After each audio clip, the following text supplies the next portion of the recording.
हमने इसीलिए तो आज प्रेस कॉन्फ्रेंस रखा है। मैंने पर्सनली अपने लिए आज तक कभी प्रेस कॉन रखा नहीं है। ये सेकंड प्रेस कॉन रखा है मैंने इन बच्चों के लिए ही। बाय द वे ये चेरी है, ये विजय नहीं है। ओके ये भी हमारी अडॉप्टेड बेटी है। आज एग्जैक्टली 1 साल हो रहा है। 28 दिसंबर 2024 को हाँ विजय का रेप हुआ था नायगांव ईस्ट में। उसका केस चल रहा है वसई कोर्ट में। यकीन मानिए हमको कम से कम 1.5-2 महीने लग गए सिर्फ केस नंबर निकालने में।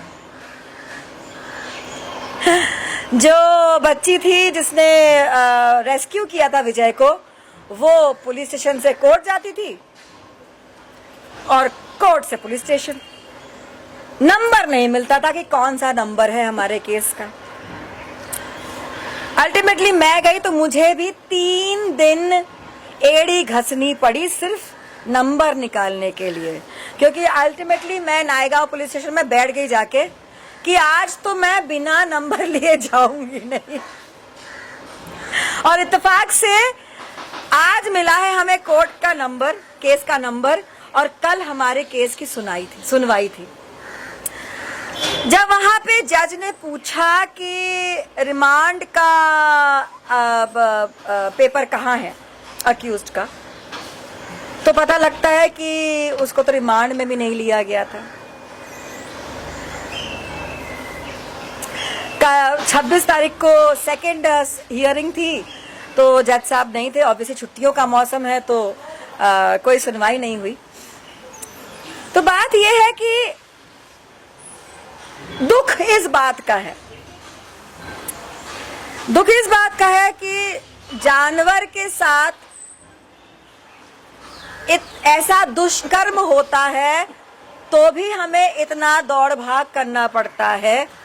समझ में आता है इंसान के साथ होता है तो कितना ही करना पड़ता होगा, खास तौर से उन लोगों के विरुद्ध अगर वो लोग जिन्होंने दुष्कर्म किया है कोई स्ट्रॉन्ग लोग हों, ऊंचे पद पे आसीन लोग हों।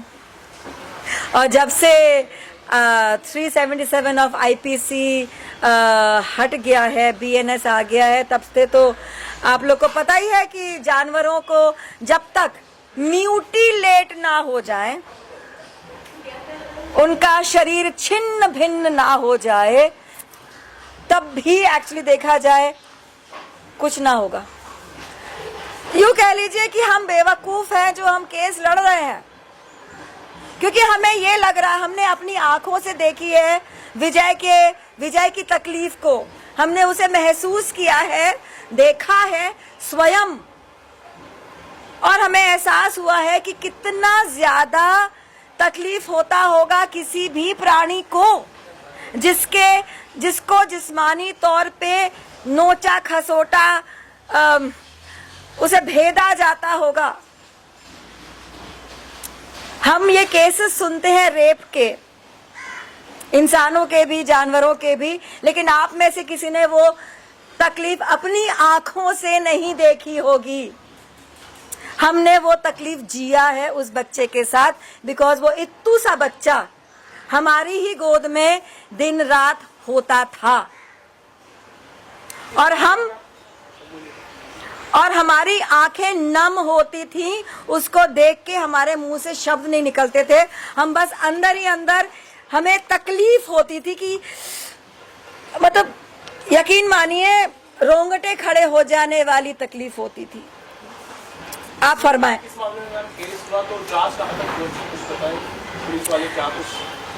देखिए लड़का कहाँ, मतलब लड़के की फैमिली और लड़के की रहने की जगह तो पता है, लेकिन जब तक उसके आगे कोर्ट ही करेगी जो करेगी लड़के का, वैसे तो कुछ होने से रहा। यही सत्य है हर केस में। डिले क्यों हो रहा है, मतलब क्या कारण है और क्या हमारे, देखिए हमारे पास एनिमल्स को सुरक्षित करने के लिए देखा जाए तो कोई सुदृढ़ लॉज है ही नहीं। अगर आप देखें बिंदु का केस कांदिवली ईस्ट में जिसके भद्र प्रदेश में वॉचमैन ने एक सरिया घुसा दिया था लोहे का, क्योंकि वो भौंक रही थी। उसके बच्चे थे, वॉचमैन जब पास से निकला तो वो भौंक रही थी। वॉचमैन को इतना गुस्सा आया कि उसने सरिया लोहे का लिया और घुसा दिया उसके मध्य प्रदेश में, और बिंदु मर गई। ओके, उस वॉचमैन को 3000 रुपीज का प्रॉमिसरी बेल पे रिहा कर दिया गया। अब ऐसा एक इंसान जो इतना गुस्सैल है, इतना गुस्सा भरा है उसमें कि वो किसी का प्राण ले सकता है आवाज करने पर। भौंकना भी तो एक तरीके का आवाज है, हम तो उसे ऐसे ही देखते हैं। तो क्या वो बाकी इंसानों के लिए कंप्लायंट है? बाकी इंसान और बच्चे उससे सुरक्षित हैं? बच्चे अगर खेल रहे हों, उनकी किलकारियां उसके कानों में अगर भेद रही हो कानों को, तो क्या वो बच्चा सेफ रहेगा ऐसे आदमी से? आप लोग को ये समझ में क्यों नहीं आता है?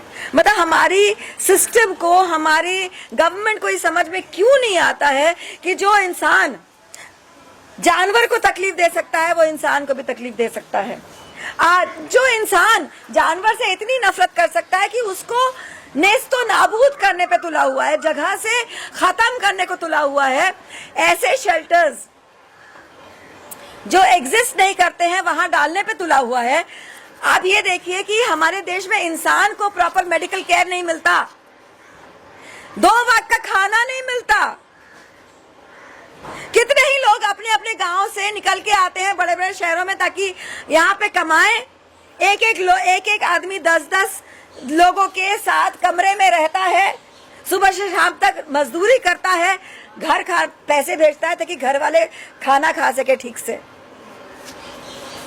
ऐसे देश में इन जानवरों के लिए शेल्टर्स बनेंगे और इन जानवरों को सुरक्षित रखा जाएगा। आई एम सॉरी, मैं 1 महीने से बीमार चल रही हूँ, मैं कैसे बिलीव कर लूं? एब्सोल्युटली, एंड एट फर्स्ट हम लोगों को ये भी अंडरस्टैंड करना चाहिए कि जो इस टाइप के क्राइम्स होते हैं अगेंस्ट एनिमल्स, वो सोसाइटी के लिए सिंबॉलिक नहीं है, वो सोसाइटी का डायग्नोसिस है। That we as a society हम अपना मॉरल थ्रेड तोड़ रहे हैं, हम अपने बच्चों को क्या सिखा रहे हैं। So the things that we would love to request is कि जो लॉज हैं वो स्ट्रोंगर बने फॉर द एनिमल्स। हम तो करबद्ध रिक्वेस्ट करना चाहते हैं, करबद्ध निवेदन करना चाहते हैं कि हमारे सड़क के जानवरों को जहां रहते हैं, जहां वो पैदा हुए हैं, उनको वहीं रहने दिया जाए। इनफैक्ट एक जज साहब ने कई साल पहले ये सजेशन दिया था कि हर बिल्डिंग को 2 इंडी डॉग्स अडॉप्ट करने चाहिए। अगर वो ऐसा हो जाता तो ये हालत नहीं होती। वो लोग अपने ही डॉग्स को वैक्सीनेट कराते प्रॉपरली, उन्हें न्यूटर करवा लेते और तादाद अपने आप कम हो जाती और इंसानों के भीतर उन अपने बिल्डिंग के डॉग्स के प्रति प्रेम बढ़ता। And adding to that ma'am, एक और चीज जो बहुत जरूरी है करना, एबीसी के जो हमारे विंग्स हैं, जितने भी सेंटर्स हैं, वो अपना काम कर रहे हैं या ना कर रहे हैं, उस पर चेक रखना बहुत जरूरी है। लाइक मैम सेड कि अगर वो काम सही तरीके से किया गया होता, सुप्रीम कोर्ट को अपना टाइम नहीं देना पड़ता for a hearing like this. मैं आज तक, एक सेकेंड सर, एबीसी के बारे में मैं इत्तेफाक से एक एबीसी सेंटर में गई और मैंने देखा कि वहां ऑपरेशन के बाद जो वुंड होता है उस पे बीटाडीन क्रीम लगा के उसको टेप किया जाता है और वो 5 दिन तक खोला नहीं जाता। उस एबीसी सेंटर में बीटाडीन क्रीम नहीं था, रिक्वेजिशन दी हुई थी, पता नहीं कब से वो आई नहीं थी। ओके, उस एबीसी जब डॉग्स का ऑपरेशन होता है, ये देखिए ये प्लीज देखिए, एक ऐसा सा कटिंग की जाती है, ये होता है निशान लगा, ये निशान होता है कि इस बच्चे का ऑपरेशन हो गया है। इस निशान को करने के लिए फोर्सेप से यहाँ पे पकड़ा जाता है टाइट से, फिर एक और फोर्सेप लगाया जाता है, ब्लेड से काटा जाता है छोटा सा पोर्शन, और उस पे पोटेशियम परमैंगनेट के कुछ दाने डाल के कॉटन के ऊपर उस पे लगा दिया जाता है ताकि खून बहना रुक जाए। That is the procedure. Okay, कोई रॉकेट साइंस नहीं है वो। उस एबीसी सेंटर पे पोटेशियम परमैंगनेट नहीं था, वो लोग मोमबत्ती जला के इस जगह को जला रहे थे। ये है हमारे एबीसी सेंटर, मैम हमारे देश में जहां पे एनिमल्स को ऑपरेट करने के लिए फीमेल्स को ऑपरेट करते हैं तो गवर्नमेंट शायद 1300-1500 रुपए देती है, मेल्स के लिए 1000 रुपए देती है। तो देखा जाए तो ये बिजनेस सेंटर है, एबीसी सेंटर नहीं है। आपको तादाद कम करानी है ना, हम जैसे एनिमल लवर्स को सपोर्ट कीजिए, गवर्नमेंट हमको बुलाइए, हम करके देंगे। हम जो सारे फीडर्स हैं, हम मतलब फीडर्स एंड केयर गिवर्स, हमको बोलिए, हम करके देंगे।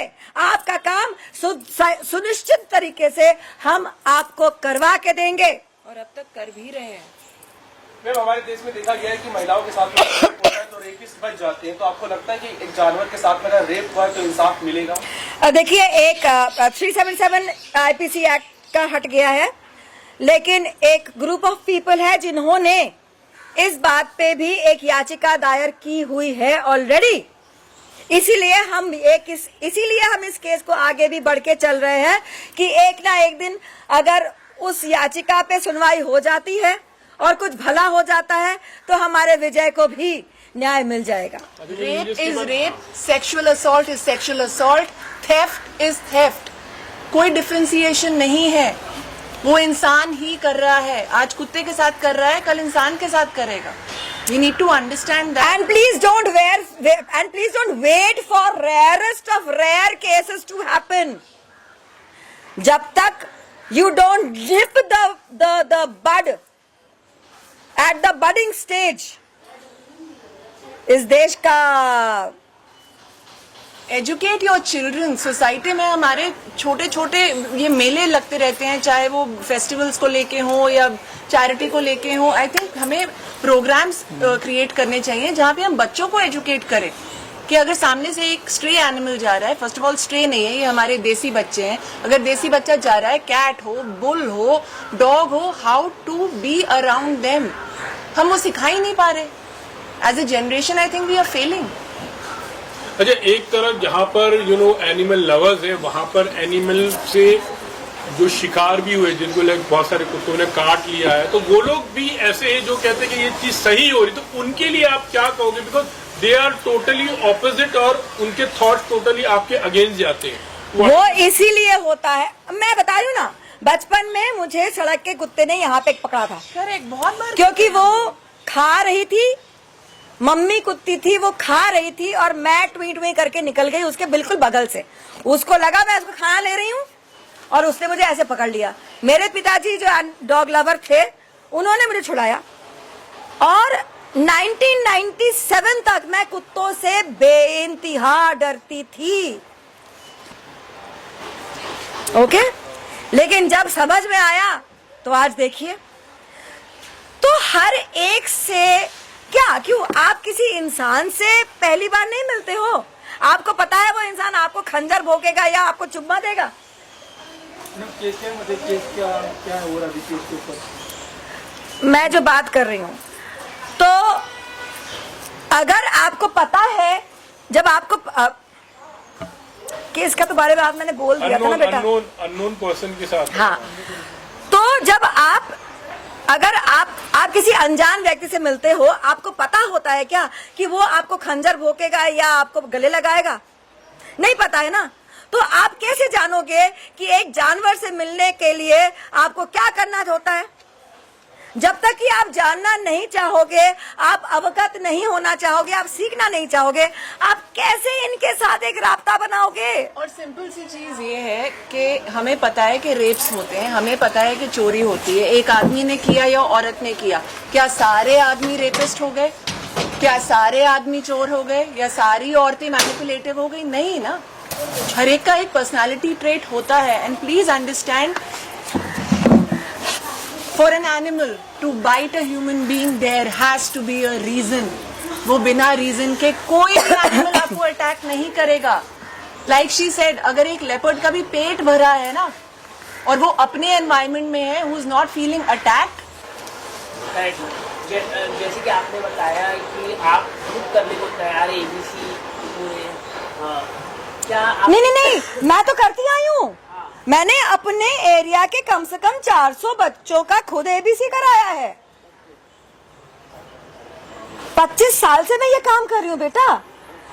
एनजीओ तो मैं पिछले 5 साल से चला रही हूँ। मेरा एनजीओ सिर्फ मेडिकल सेंटर है जहाँ पे मोस्टली टूटे फूटे बीमार बच्चे आते हैं, उनका दवाई की जाती है।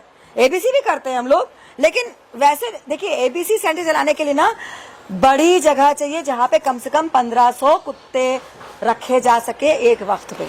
वो ना तो हमारे पास जगह है भाई, वो इंफ्रास्ट्रक्चर हमारे पास है नहीं। लेकिन कभी आपने कोशिश किया लोकल पॉलिटिशियन के पास जाके, जैसे असलम शेख बहुत बड़े पॉलिटिशियन है? नहीं, मैं भाई मुझे पॉलिटिक्स से बहुत डर लगता है। बिना पॉलिटिक्स से कैसे आपको हेल्प मिलेगी? मुझे माफ कर दो।